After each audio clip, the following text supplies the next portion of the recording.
Hello, everyone, and welcome to this week's edition of the Just Us Marks Wrestling Recap Show. I am the Athletic Geek, joined by Easy again this week.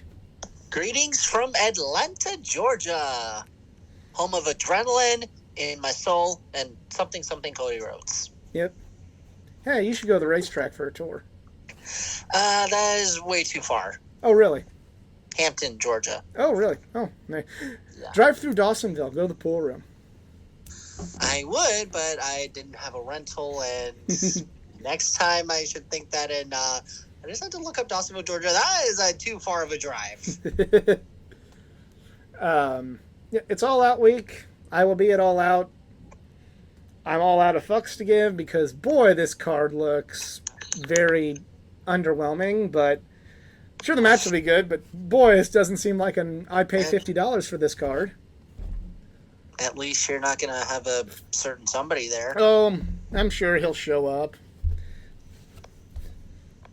I don't think the owner of this company has enough of a spine to fire him. Quote me on that.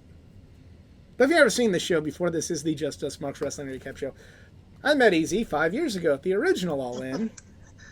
Love wrestling, we love talking wrestling, love sharing a love pro wrestling with each and every one of you out there. However, just like each and every one of you out there, we are just fans. Our opinions of that of any other fan. We avoid insider terms because we're not insiders, not wrestlers.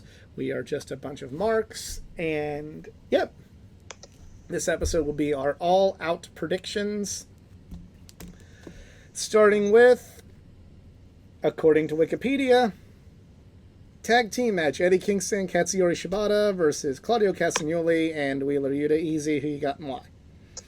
I think in this case, Blackpool Combat Club will win this because, let's see, I'm just trying to look this over. Yeah, they lost the Stadium Stampede match, and, I had them winning it because I thought, maybe they should get some more wins under their belts. But I think in this case, maybe All Out will finally be the saving grace they're looking for. Yeah. Yeah, I think so too. I'm just... Also, I never thought I would have Eddie Kingston and Katsuyori Shibata on my 2023 bingo card as a tag team. I'm like... Oh, I would, but after the way he's a tag team with Ishii and everything, now that Shibata's back, yeah, it seemed more plausible than a lot of other things happening. But, yeah, I'm going with that as well. I wish they were giving us Eddie versus Claudio, but, hey, I guess they don't want this card to be look that great on paper. All right. ROH World Television Championship match, Samoa Joe versus Shane Taylor. Who have you got and why? Samoa Joe, because I don't really have enough context or information about Shane Taylor, but I acknowledge that he's pretty good. Okay. And also a Cleveland boy. Yeah, I mean, that's cool that he's getting the shot. Again, this is a $50 pay-per-view. Maybe put this match on ROH TV and maybe give somebody with a little more, no disrespect to Shane Taylor, a little more oomph to be on pay-per-view. I feel like this is really like a Ring of Honor card that I'm looking at here with some AEW matches. Yeah, it is. So Tony Khan should be charging you Ring of Honor prices and not AEW prices. And hey TK, remember when maybe a month or two ago I said if you're gonna watch All In and All Out, that should have been a pay-per-view combo? Yeah, he claimed he couldn't. He claimed he couldn't do that. The network wouldn't let him. The network? You mean Bleacher Reports? Yep, that's his words. And because it's Tony Khan, and because it's Tony Khan saying it, and not Paul Levesque or Vince McMahon, it's obviously not a lie. And for those of you watching this, you're going to let the look on my face say exactly how I feel about that statement.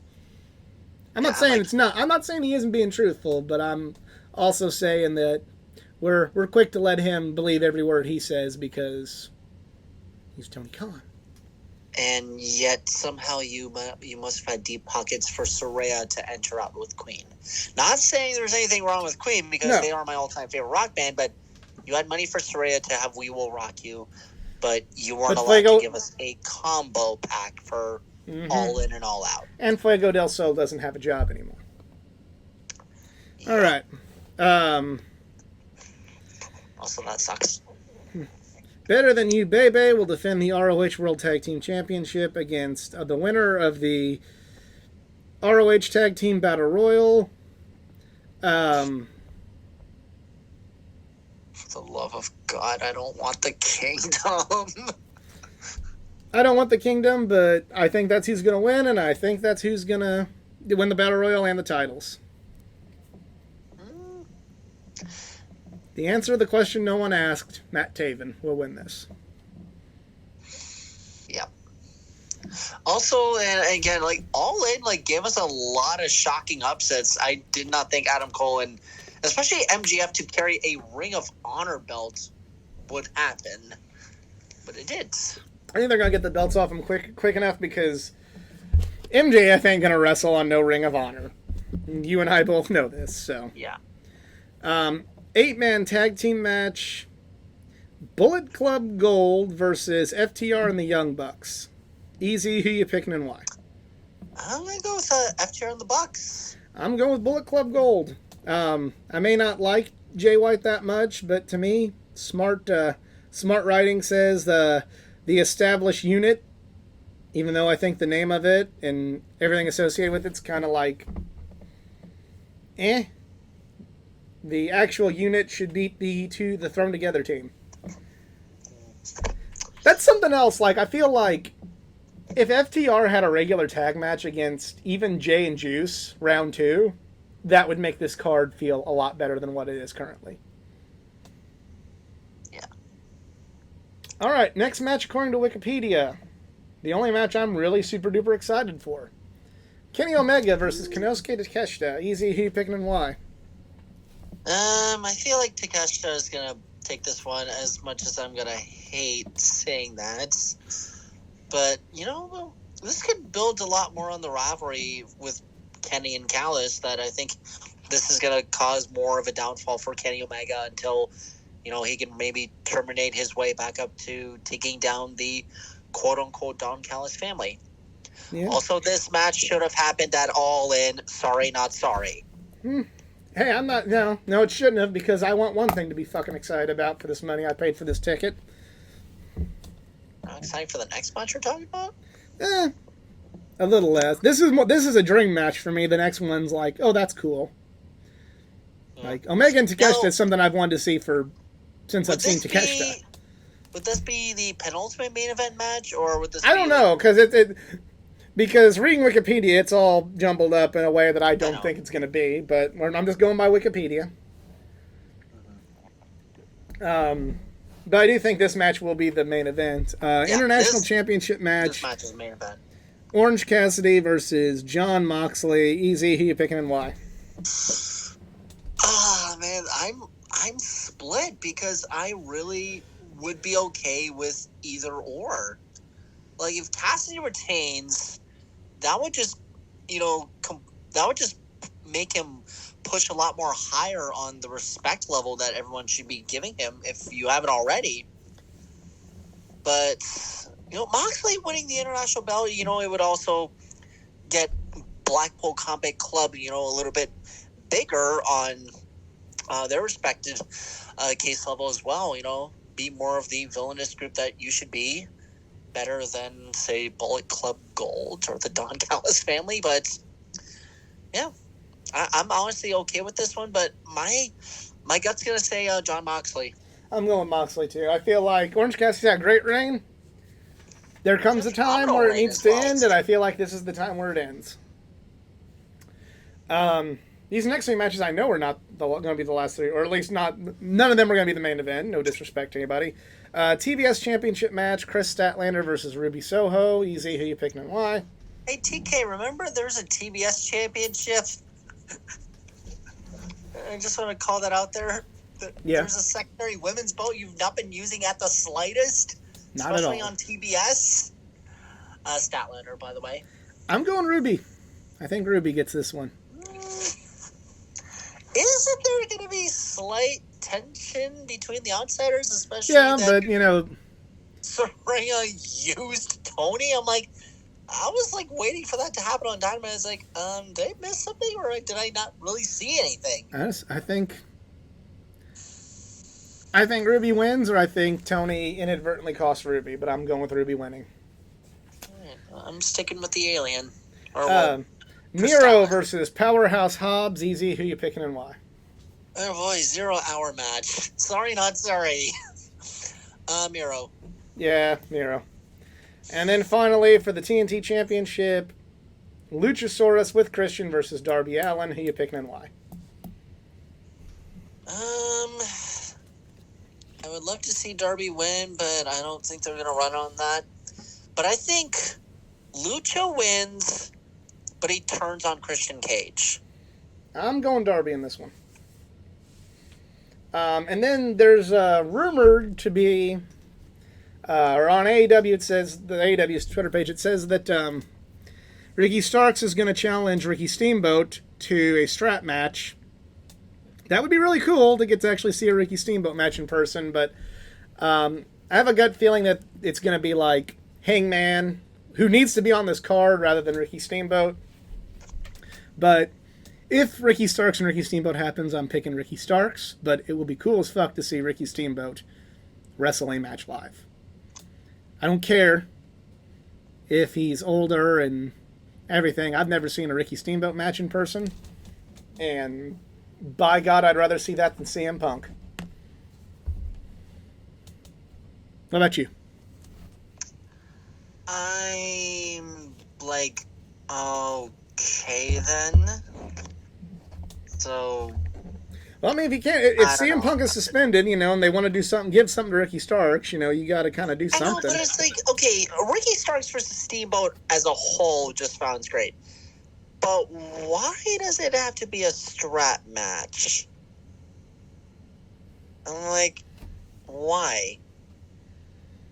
Just a one-on-one in general would probably be awesome. Because with a strap match, Jericho had a freaking handicap match at Mania 25 with Snuka, Roddy, and Steamboat. Okay, but here's the thing: Ricky Steamboat's gotten old. That was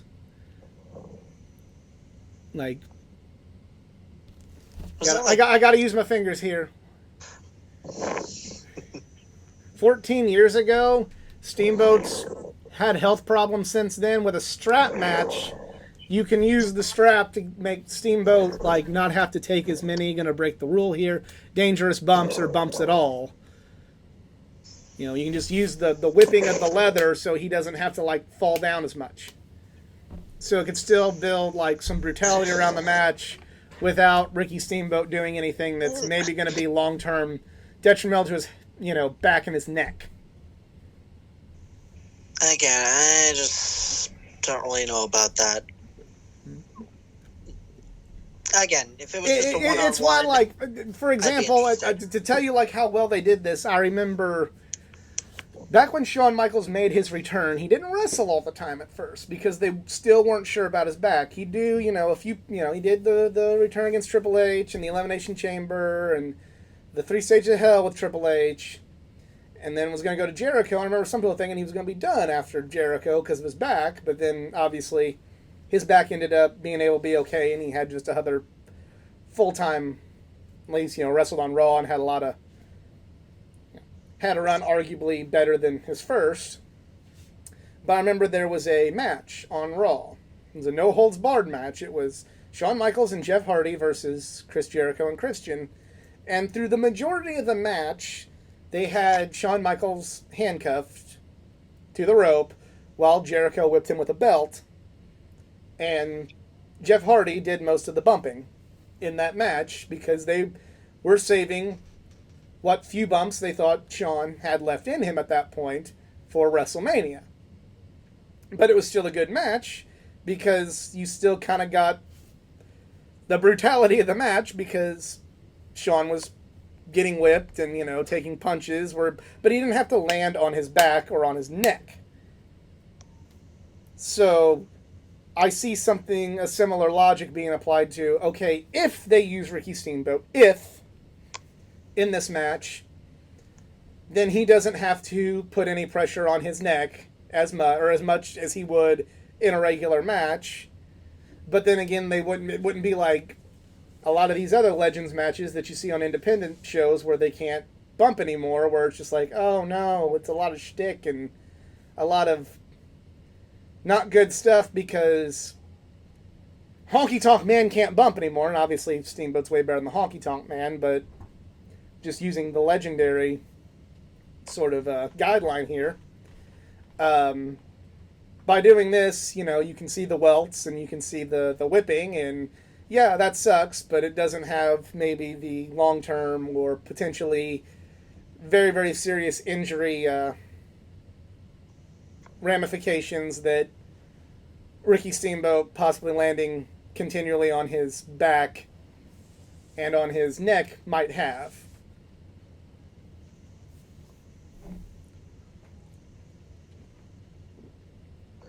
It's kind of the same reason why, like, a lot of the last matches you saw from Dusty Rhodes were bull rope matches, because they can do some, you know, parts of the match where he was getting whipped and strangled and he didn't have to fall down as much.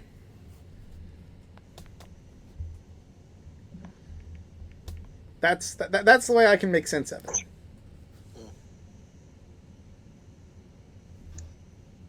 All right, well, that is the pay-per-view. We have a contest running. Let your predictions be known on my social media pages, facebook.com/athleticgeek89 or Twitter @athleticgeek89 or _geek89 for Twitter, and on Instagram @athleticgeek89. And just a fair warning though, hopefully you enter the all-in contest, because your combined score from the two pay-per-views will determine whether or not you place in the top 3. So hopefully you entered. That's all I'm going to say. Win yourself a lot of money, yeah. Or a lot of t-shirts and figures, yeah. All right, so anything else you want to add? Follow me at the Instagram. I just post a lot of stuff of my life, but you can also message me about wrestling, sports. So, yeah. I heard Twitter's been going through some problems, so I'd rather not go back to my ex. So, yeah. Mm-hmm.